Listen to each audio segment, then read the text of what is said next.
North Korea's torpedoing of South Korean warship Cheonan in 2010. Its shelling of the south frontline island of Yeonpyeong-do. A series of provocations by the North have left inter-Korean relations at a new low. Then in February 2016, the two Koreas scrapped what was seen as the last remaining symbol of inter-Korean cooperation, the Kaesong Industrial Complex. Two Koreas, one people. Nearly 7 decades since the war that divided the nation in two, how different are South and North Korea? What sets them apart, and what do the two Koreas still share in common? This, through the lens of North Korea's former Deputy Ambassador to London, Tae Young-ho, on Peninsula 24 today. Now, today I want to begin with the frosty inter-Korean relations. So I want to go back to 2010, 2011. So there were provocations that North Korea launched against South Korea. There was that sinking of South Korea's warship, the Cheonan, which killed several, and as well as the shelling on Yeonpyeong Island, which are the frontline islands between North and South Korea. Now, did you have a good understanding of that back then? Were you in the know? Yes, of course, that incident were also, widely reported by North Korean media at that time. But what you see, the rumors, spread after that incident inside North Korea was that before that incident, North Korean Navy, even by North Koreans, cannot be the match, with South Korean Navy, because South Korean Navy, in terms of equipment and war power, so far has been, regarded in a way of overwhelming North Korean Navy. But after this Cheonan incident, many people said that North Korean Navy can, deal with the South Korean Navy. And so this proves that when South Korean army did not retaliate properly, it created kind of, I think, the wrong image to North Korean army, that whatever they do or whatever provocations they make, they cannot be held accountable. Or South Korea or America will not, respond. Did you believe the fabrication that the North Korean regime was making, or did you know that it was actually in the responsibility of North Koreans? That instant, especially the Yeonpyeong, the bombing, took place on a very, this significant day, in my life, because on that day, there was a very important meeting between DPRK delegation and European Union delegation in Pyongyang. So official, a delegation arrived, and the talk was expected to open at 10 a.m. in the morning. And when both sides came into the meeting room, all of a sudden, the European Union delegation informed the North Korean delegation that they cannot go on this meeting and they have to leave the meeting room. So we asked why. So they said because they were instructed by Brussels that they have to cancel this meeting because of Yeonpyeong Island bombing. And we explained to European side that it is not the North Koreans who started, So there was a little bit, tit for tat, discussions for that. And then the delegation left in several hours, for they back to Europe, without any negotiations. And so I really clearly, even now, remember all those, the happenings inside North Korea on that day. There are a couple of incidences, key incidences relating to the inter-Korean affairs, and another one of them, so the Cheonanham warship sinking and the shelling on the Yeonpyeong Island is one, but there's another one which is Mount Kumgang Resort. Yes. So the halt in tours. So there was a very active tourism of South Koreans into North Korea, Mount Kumgang Resort, which of course Hyundai Asan built. Yes. South Korea is a conglomerate. And there was a killing or shooting at a South Korean tourist, which halted all tours there. What was the impression that you got when that incident happened? Were you in the know about that as well? Of course, it was even broadcasted by North Korean media, but later on, North Korean regime cheated North Korean public that South Korean side asked for the apology for this incident, where North Korea extended the apology, but South Korean side didn't accept it, and then they canceled all those the tourisms by South Koreans to Kumgang Mountain. So they started to they denounce South Korean authority for that the incident. What about the joint industrial complex in Kaesong? The shutdown of that complex, how much of an economic impact did that have on North Korea?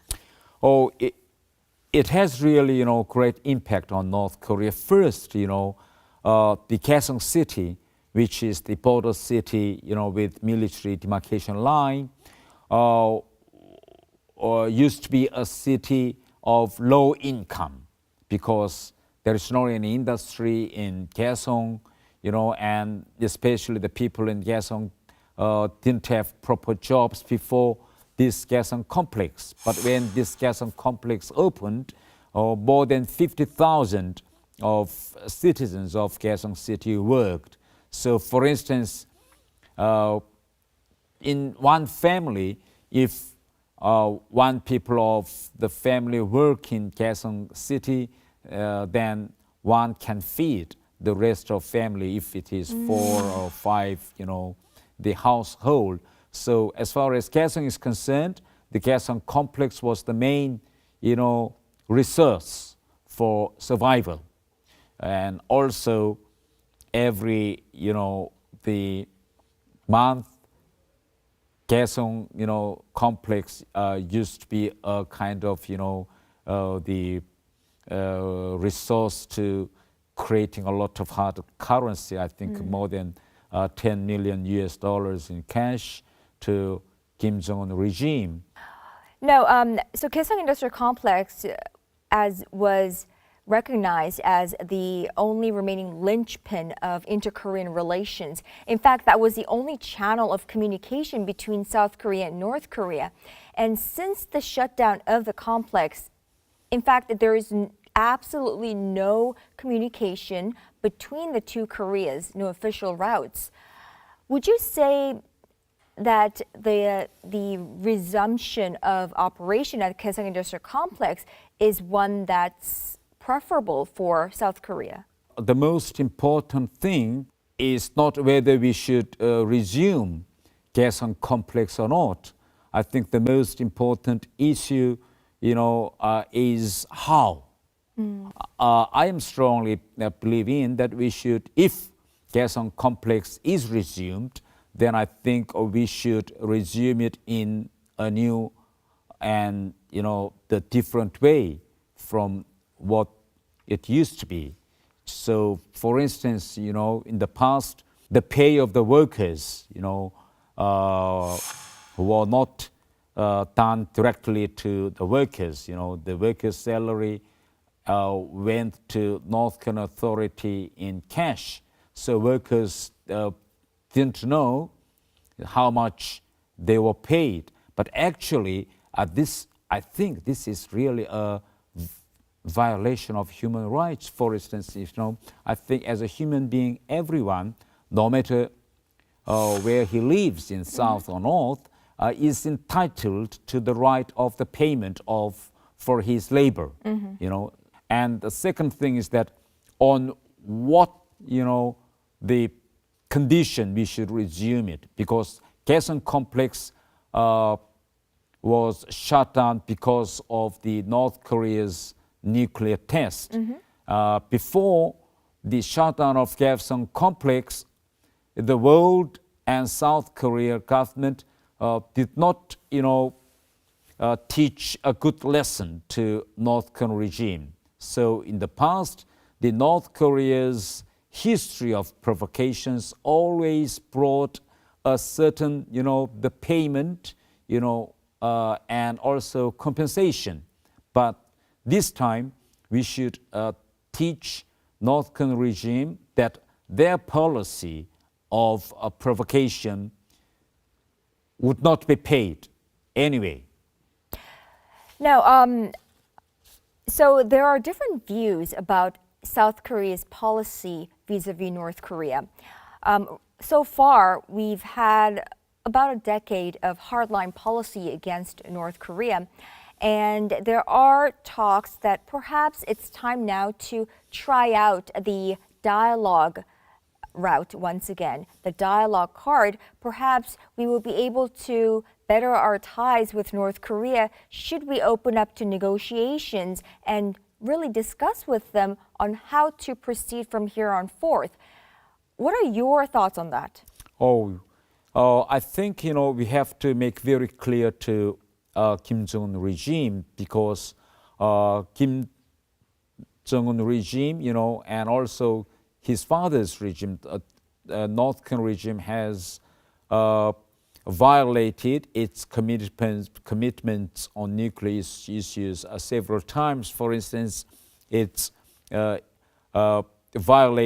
the 1994 nuclear framework agreement with Americans. And in 2005, the six-party talks, including North Korea, came to an agreement, of denuclearizing North Korea, which is called September 19th joint statement. So if we start the dialogue again, then we should start the September 1990 joint statement of six-party talk in 2005 as a kind of a starting point. But what Kim Jong-un's regime wants now is that they want to start the dialogue from present, the address. So we should not accept it, because once six parties, including North Korea, agreed, and also we have a joint statement in 2005, we should start from the agreement of 2005. If we accept the offer by Kim Jong-un regime, then that can, serve to justify those provocations from 2005 until now, another 11 years. So we should not give this kind of excuse again to Kim Jong-un. If you continue on this way, the only people who will suffer from what you are doing are your own people. And they are also my people and our people as well. I would say in Korean, 이제 그만하세요. Or please stop it now. What really resonated with me was, in fact, South Korean ambassador to the United Nations, former South Korean ambassador to the United Nations, Oh Jun's speech during a UN human rights meeting, where he was referring to North Korea's human rights violations, and at one point he referred to North Koreans as our people. So when we talk about North Korea's human rights violations, it's not a violation of North Korea. It's actually our issue as well. Is there a similar sentiment in North Korea amongst North Korean citizens? Yes, especially, I still remember the last sentence the ambassador Ojun said in that meeting, because most of the North Korean diplomats at that time saw that his last sentence. He said that that's enough. When North Koreans wants to justify his case, he said that North Korean citizens are also the citizens of South Korea, and North Korean human rights issue is also the issue for South Korea. And at last he said that that's enough. And then he said in Korean, 그만하시죠. Then the last sentence really touched the hearts of North Korean diplomats present at that seat. So when Ojun said that's enough, then North Koreans, stopped the further escalation of debate. Even North Korean diplomats are fully aware of, those terrible stories of the human rights violations. For instance, many of my colleagues were the actual victims of these human rights violations. I've seen all of these, how the people, were arrested and forcefully sent to the prison camps, how the children of very famous North Korean ambassadors were arrested and sent, how they were, brought back to the capital, so the issue of human rights is the issue which any North Korean diplomat, cannot escape. So in North Korea, there is a saying that this is a lost battle. So what I'd like to know is there that sense of one people, that sense of, harmony and unity amongst Korean people as in general, amongst the North Korean citizens? I think what is a significant issue which I want to emphasize is that in the past 3 or 4 years, North Korea was very, active and to some extent even aggressive in international arena on human rights, the issues. When there was the international inquiry on the North Korean human rights, North Korea started a kind of offensive campaign against America and South Korea and so far. But last year, in March of last year, North Korea all of a sudden,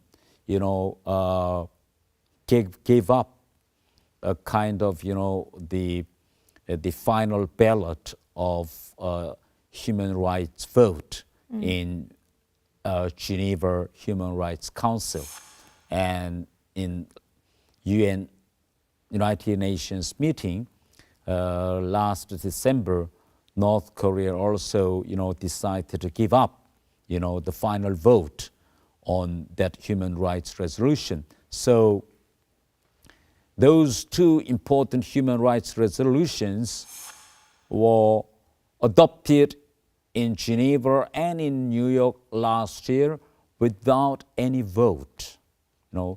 So that was the first, I think, diplomatic victory by South Korea and world community so far on North Korean human rights case.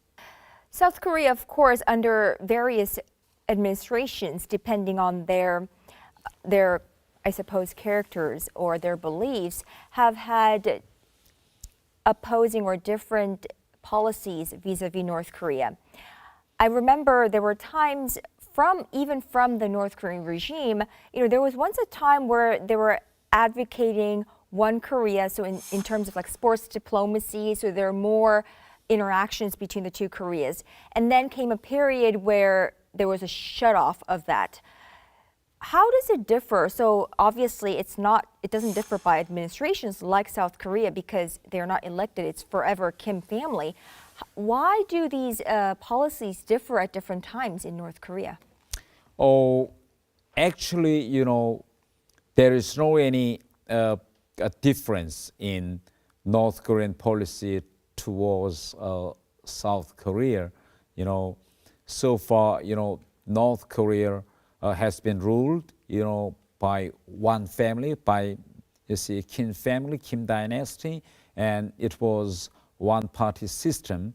So there was no any policy changes. But why from time to time North Korea approach South Korea with different faces, sometimes with the dialogue, with the smiling ones, but all of a sudden with nuclear provocations of very harsh the images. That is because from time to time they change tactics to reach the goal. For instance, in late of 1990s, North Korea was in a very, very difficult, the position because their so-called the allies and friends were gone. One day, without any pre-notice, they all of a sudden they lost either the market. North Korean economy was deteriorating. Millions of people died, famine. So they need a kind of breakthrough. And at that time, the only the country who reached out the hand of help is South Korea. So at that time there was no choice for North Korea but to take that hand of help. And actually, the Kim Jong-il regime, benefited quite a lot from this, the sunshine policy for around 10 years.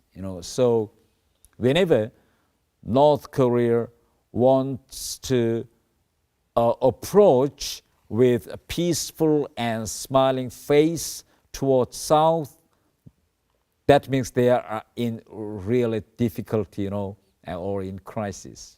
So they just want to buy time. So North Korea always wants to create a kind of image that it is the North Korean peninsula who are actually, directing the cause of reunification. It is not the South Korea. Now, for the incoming administration for South Korea, of course, we haven't yet voted or elected a new administration. But for the incoming administration, do you have a word of advice as someone from the North Korea's high elite class, having worked for the North Korean state? Do you have a word of advice for the incoming administration? Oh, I can't say whether this is my advice for incoming, or the administration or not. But so far, to my impression, South Korea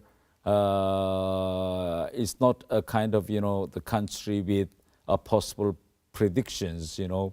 Each country, what I may say, that has its own main sphere of national interest. For instance, if you see China maintains one China policy, and when President Trump wants to, shake the one China policy, Chinese, were furious, and they indicated that they would do whatever is possible in order to keep their one China policy, which I think made President Trump to reaffirm the America's one China policy. What happens to Russia? What is going on in Ukraine and Europe? Russians now are delivering very clear message to the world and to Europeans that if their interest of Russian-speaking nationals in Eastern European countries, including Ukraine, is violated, then Russia would do anything to protect it. For instance, there is a small country like Israel. Israel always sending a very clear signal to Arab countries that if there is any potential a threat, to the security of Israel, they would do anything.